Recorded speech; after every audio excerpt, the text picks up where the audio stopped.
for MoBuzz TV. This is Thursday, March 7th, and if you have any French video blogger friends, send them your condolences over the death of their rights to free expression.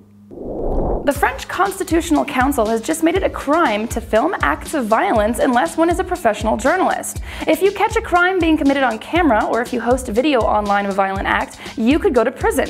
How could this be justified, you ask? Happy slapping, of course. They want to penalize adolescent thugs who get a kick out of filming their idiot friends slapping old ladies, so they make it a crime to create any video evidence of any violent crime unless you're a professional.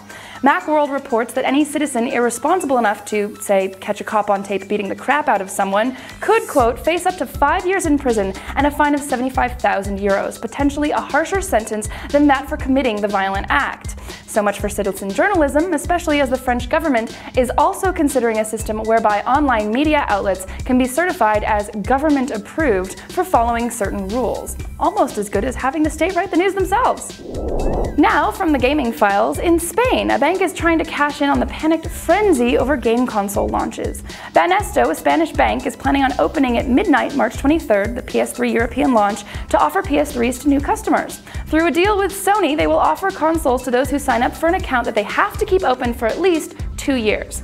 The hook is the bank pays almost half of the cost of the console and one game, with the rest to be paid off by the client at zero interest. However, they're making no guarantee as to the number of consoles available on the night of, or when each customer will definitely get their console. But hey, it's the first time a bank's done a thing like this, so it must be awesome.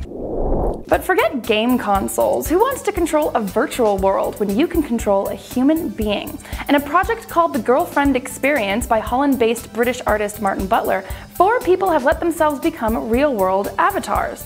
Users can connect to them via Skype, can tell them what to do, and see them carry out their actions, almost as they would with an avatar in, say, Second Life. The twist here, though, is that the human avatar has the final say in how far they will let the user control them. The user has to create a good relationship with their avatar and establish trust, or they can be blocked from playing. Now for some green goodness, let's not just recycle, let's FreeCycle. To harness the potential of Web 2.0, one site, FreeCycle, has set up communities where people can just give stuff away, whatever perfectly good stuff they would normally toss on a trash heap. It's super helpful, for example, if you're moving and have bags of good stuff that you just can't take with you. Bookcases, big old winter coats, your paperclip collection, really nothing is too small. Of course, this is a little like the free category on Craigslist, just much larger, and with a specifically green motivation behind it, to reduce trash. My local group has only 221 members, but if I wanted, I could get an antique sewing machine, a buttload of IKEA kitchenware, some furniture, and flamenco shoes. Not bad.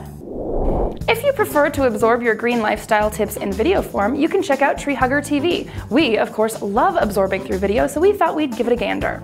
Some segments, like the Urban Homestead piece on effective urban gardening for food and energy efficiency, are full of great ideas. However, it must be said, sometimes the material didn't seem the most practical. Like in the series on how to throw a green party, little is said about things like reducing garbage, and most of the program's focus is on custom designing pretty furniture out of eco-friendly wheat board, a project probably out of the financial range of most of us planning a simple cocktail party. Still, a site worth checking out to inspire your inner tree hugger. That's it for today. Until next time, I'm gonna go make my own green furniture. Forget this crazy wheat board stuff. Let's just go reuse materials. Stack up some milk crates and scrap wood. As we speak, college kids everywhere are being tree huggers. They don't even know it.